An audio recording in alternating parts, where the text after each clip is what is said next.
Hello, I am Lewis Adams, and welcome to Local Chats.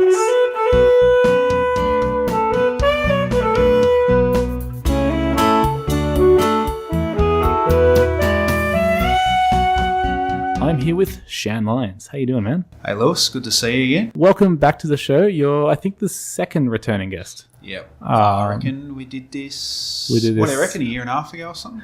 Middle of last year at some stage, yeah. Now, last time we caught up, you were actually about to record an EP in how many days was it? I suppose this album is a continuum of that. On one day, I wrote half the album. The very next day, we went to the studio to record and mix 4 songs in one day, and then the following day that got mastered and then released the following day after that. So when we're all together and having band practice, all the 4 Lions boys, we sort of thought, we've been together a couple of years, we've put an album out a year. Will we get an opportunity to put an album out this year? Maybe, maybe not. But we only released that EP as a digital-only EP, so we thought in a physical release, why not do the same premise again and record another, 6 tracks and put out a full album. So that's what we've done. We've tacked on the second half of that. So same premise again. I wrote all the songs for the new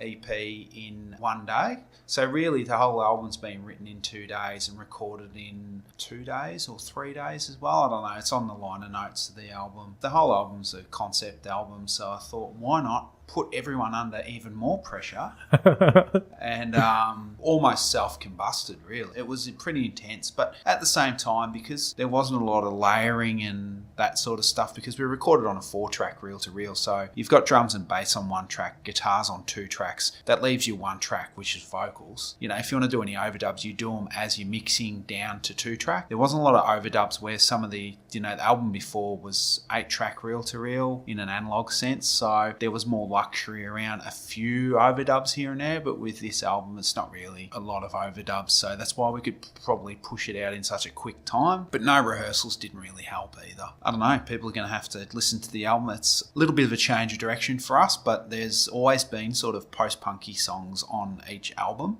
but this whole album's that. But then I think when we get around to recording another release, which will probably be an album or an EP, I don't know, but we've booked in for next year down studio in Melbourne, that will probably be, I would think, probably more Americana, but with little, I suppose, sprinkles of post-punk, but then maybe some empathetic keyboards or synths, because I've got a good collection of different synths and keyboards from the 80s and stuff like that. So I'm not saying like full 80s, but I mean, sort of like what Beck's Sea Change, sort of maybe that sort of vibe. That actually sounds really exciting, and I can't wait until you do that. But the release date of Golden Triangle hasn't even come around yet. And you mentioned it was a concept album. So what was your philosophy going into this one? To digress a little bit, the band's name was taken from the Violent Fountain. There was 4 lines around where the water comes out of. Quite bizarrely, I started doing a lot of reading on history of Bendigo. I wouldn't say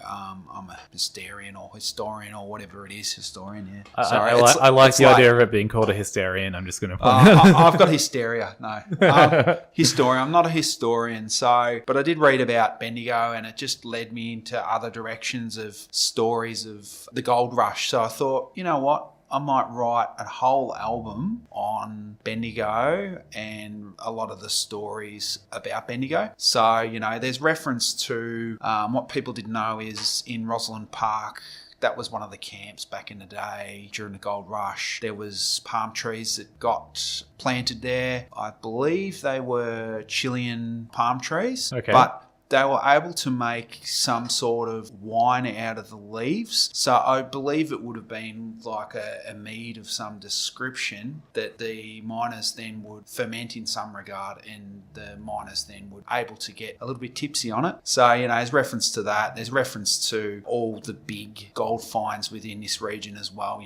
Welcome Stranger, Hands of Faith, those 2 big gold nuggets.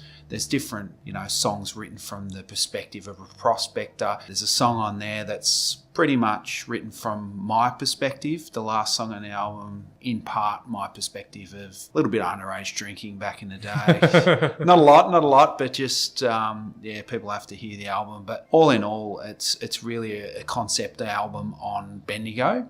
But, there's that theme with every one of our releases. But this one is 100% concept album, Golden Triangle. The theme of Bendigo sort of as a place is a thread that's gone through. It feels like everything that you've done as Four Lions, there's been some aspect of Bendigo. What is it about our hometown that really inspires that? When I sort of formed this band, started off as a solo project, and I was going through a really heavy Springsteen phase. So I was just listening to Springsteen, pretty much just Springsteen all the time, and there's a lot of themes through his music, but what really shone out from that was, Jersey and where he's from. He's very proud of the town he was from, so I thought, no one really was doing that in Bendigo at the time. I thought Bendigo's got a rich history. There's a lot of iconic things in our town that a lot of the other towns don't have. Should be proud of that. So I sort of used that for the logo, and I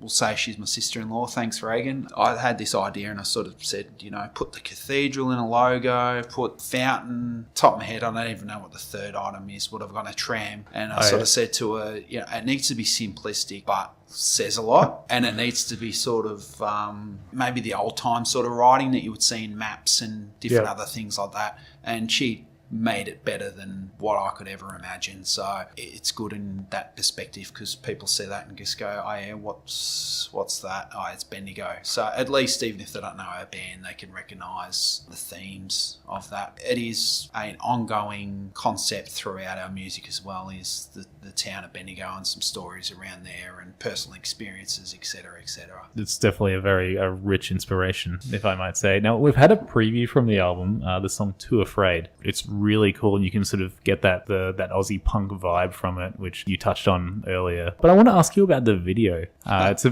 very fun video, and you pointed out in the YouTube description that you shot it on a $100 camera. At the time, I couldn't really afford a GoPro, so I bought whatever the cheapest version of that was. I've got a miniature schnauzer called Lou. And, so that's your dog? Yep. He's a good boy, and I thought I'll rig him up. If I had more money around it, I think the concept, it could have looked a lot better. I took him to the dog park, and he had the camera on top of his head, and he's gone into the water, and just being a dog was hilarious. And then I just shot some as well of him running around, and just put it together. It was a bit of fun. Didn't really cost anything to do the clip. You can sort of tell it didn't cost anything to make the clip. We've got another clip for the second single, Alexandra. That's hopefully coming out next week. That ties in with the theme to the whole album, and the artwork and all the singles all tie into the album's artwork as well. You're not just releasing the album, you're launching it. Yeah, or, we're not putting it in a spud gun or anything like that, like shooting it or... I'm sure you considered that option, but then decided that a gig at True Brew was probably better. Yeah. Probably should put in a time capsule as opposed to a launch.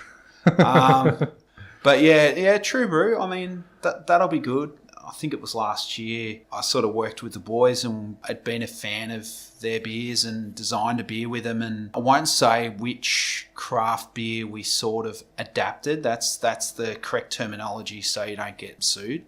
I've learned that from a music lawyer. You use the word adapting as opposed to plagiarise. So we adapted craft beer. I won't say which one. If there is anyone out there that likes craft beer, the name brand Slithers, all right? So I'll just leave it at that. Slightly altered a little bit to make it even a bit more hoppy. That was a hit. We played a gig out there, sold lots of that beer. So I thought, we'll play at True Brew. Something that we do as a band too is we don't play that often. We're probably playing maybe 5 times a year on average, maybe 4 to 5 times a year. So every time we play, it has to be an event. That's my thing, because I've had this conversation with numerous people. There's too many options for people these days to what to do with their Friday or Saturday night. You work your guts out all week. Weekend comes around. Do you go and see a local band that you sort of half know or don't even know? Or do you just stay home and drink at home and watch Netflix? Or, it's that paradox that everyone's got these days, that luxury, which we didn't really have 10 years ago. Had access to bloody DVD or VHS or whatever you wanted to do, but you still had to go to the shop and grab something physical to bring home. These days it's like, you're in it, away you go, takeaway, quick takeaway beers, like everything's consumerism 101, bam, you're at home. So we thought, if we're going to put on a show, it's got to be a show. So, True Brew, for example, we've got the beer on tap, we've got Flight Bar doing all the food. We're building 2 stages out there. I'm getting art installations put in for the night. Between you and me, there's going to be a fair bit of TV type stuff. We can't say too much about that. There's some stuff happening there. We're going to be a 10-piece band for the night. We're a 5-piece band, but we've got sort of 5 guests playing with us during the course of the night. You pay the entry fee, you get a copy of the album as well. So I think $20 on a night, get the album, get entry. Eventbrite.com.au, got tickets now and they're like $16, and then booking fee jacks them up to like 17. Yeah. And then you just rock up on the night and then get a free CD. So I think there's got to be some sort of incentive for people to want to turn up to shows. If you look at a lot of venues in Bendigo, they're struggling to get a few of them, struggle to get 100 people through the door at night. And that's like 0.01% of, 120 odd thousand people we've got in town. It's such a marginal amount of people that need to get into the venues, but they don't, because there's all these, luxuries that we've got these days to become accustomed to and we've got access to. And life's a complex and everyone's got everything on. So we just think we've got to create something. From that description of the event, it certainly sounds like you've created something. I imagine a lot of people are looking forward to going along. Well, they've got to get there.